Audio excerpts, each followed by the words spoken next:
Doctor Rishikesh Meena लिखते हैं, आरक्षण की वजह से ही देश बर्बाद हुआ है। यदि आप मानते हैं कि आरक्षण की वजह से ही देश बर्बाद हुआ है तो फिर यह पोस्ट सिर्फ आपके लिए ही है। जरूर पढ़े। लश्कर भी तुम्हारा है, सरदार भी तुम्हारा है। तुम झूठ को सच लिख दो, अखबार भी तुम्हारा है। तुम जो कहो वो सच, हम जो कहें वो झूठ। मुल्क में नफरत का ऐसा तूफान मचा डाला है। कुछ बुद्धिमान बोलते हैं कि आरक्षण ने देश को बर्बाद कर दिया है। अब आप बताइए कि देश आजाद होने के बाद 14 व्यक्ति देश के राष्ट्रपति बने, उनमें से कितने आरक्षण वाले बने? 15 प्रधानमंत्री बने, उनमें से कितने आरक्षण वाले बने? 43 उच्चतम न्यायालय के मुख्य न्यायाधीश बने, कितने आरक्षण वाले बने? 19 मुख्य चुनाव आयुक्त बने, उनमें से कितने आरक्षण वाले बने? देश के जो बड़े घोटाले हुए उनमें कितने दलित घोटालेबाज है? बताएं जरा।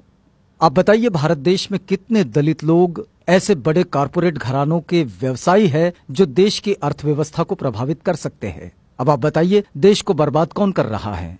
अगर संभावित ब्लैक मनी वालों की लिस्ट देखे तो कोई आरक्षण वाला नजर नहीं आता।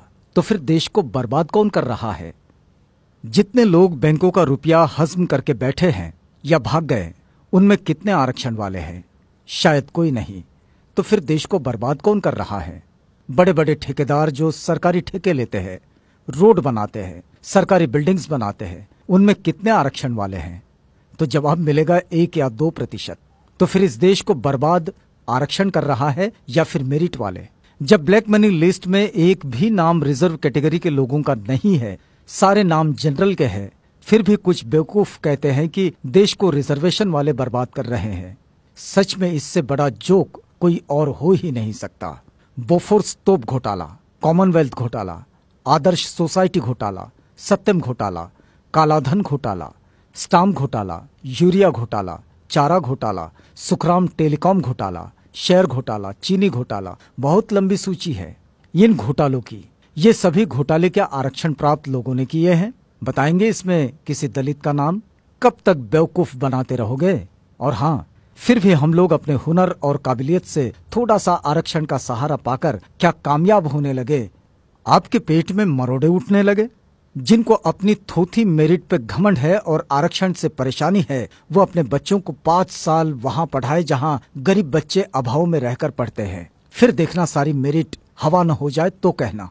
और यदि कुछ तथाकथित उच्च वर्ग के लोग ये कहते हैं कि वो किसी से भेदभाव नहीं करते, तो उनसे एक ही सवाल है, क्या वो दलित परिवार से रोटी बेटी का रिश्ता करने को तैयार है? जातियां खत्म करने को तैयार है? अगर नहीं तो फिर मान लीजिए अभी आरक्षण खत्म नहीं होना चाहिए। निवेदन एवं आग्रह। समस्त SC/ST समाज, आपको सिर्फ 10 लोगों को ये मैसेज फॉरवर्ड करना है और वो 10 लोग भी दूसरे 10 लोगों को मैसेज फॉरवर्ड करें इस प्रकार: 1 = 10 persons। ये 10 लोग अन्य 10 लोगों को मैसेज करेंगे और इस प्रकार। बस आपको तो एक कड़ी जोड़नी है, देखते ही देखते पूरा देश जुड़ जाएगा।